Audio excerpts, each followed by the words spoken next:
আমরা আসলে অগ্রাধিকার ভিত্তিতে আমাদের সক্ষমতার সীমাবদ্ধতা রয়েছে। বিগত দিনের সরকারগুলি অনেক ক্ষেত্রে অপরিকল্পিত অনেক কাজকর্ম করেছে।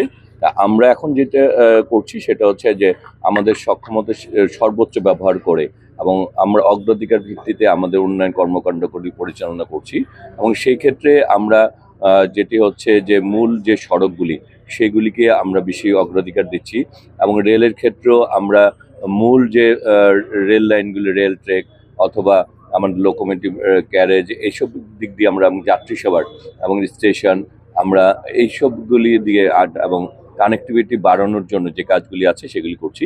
হ্যাঁ, অবশ্যই আমাদের এই বর্তমান সরকার মাননীয় প্রধানমন্ত্রী জনাব তারেক রহমান সেবা জনগণের দোরগোড়ায় পৌঁছাতে চান। তবে আমরা মাত্র 4 মাসে এই সরকার, তবে আপনারা দেখছেন এই সরকারের গতি অনেক ব্যাপক। সেক্ষেত্রে সরকারের মূল পরিকল্পনাই হচ্ছে সেবাটি প্রতিটি নাগরিকের কাছে পৌঁছে দেওয়া। আমরা কোনো ধরনের হিংসা বশবর্তী হয়ে কোনো এই সরকার কাজ করছে না। যে কাজটি করলে জনগণ উপকৃত হবে আমরা সেই কাজগুলি, সুতরাং আমরা সব কিছু নিয়েই আমরা ফিজিবিলিটি স্টাডি করছি, করে আমরা যে কাজটি করলে অনেক লোক উপকৃত হবে, অল্প সময় বেশি মানুষকে সেবা দেওয়া যাবে, আমরা সেগুলির দিকে চিন্তা ভাবনা করছি। বাকিটা ফিজিবিলিটি স্টাডি করলে আমরা বুঝতে পারবো কোনটা বাস্তবায়ন।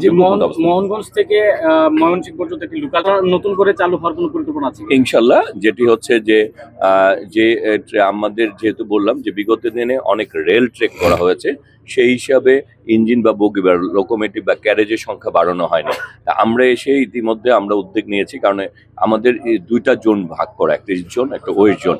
এগুলিতে আমাদের মিটার গেজে ক্যারেজ লোকোমোটিভ দরকার।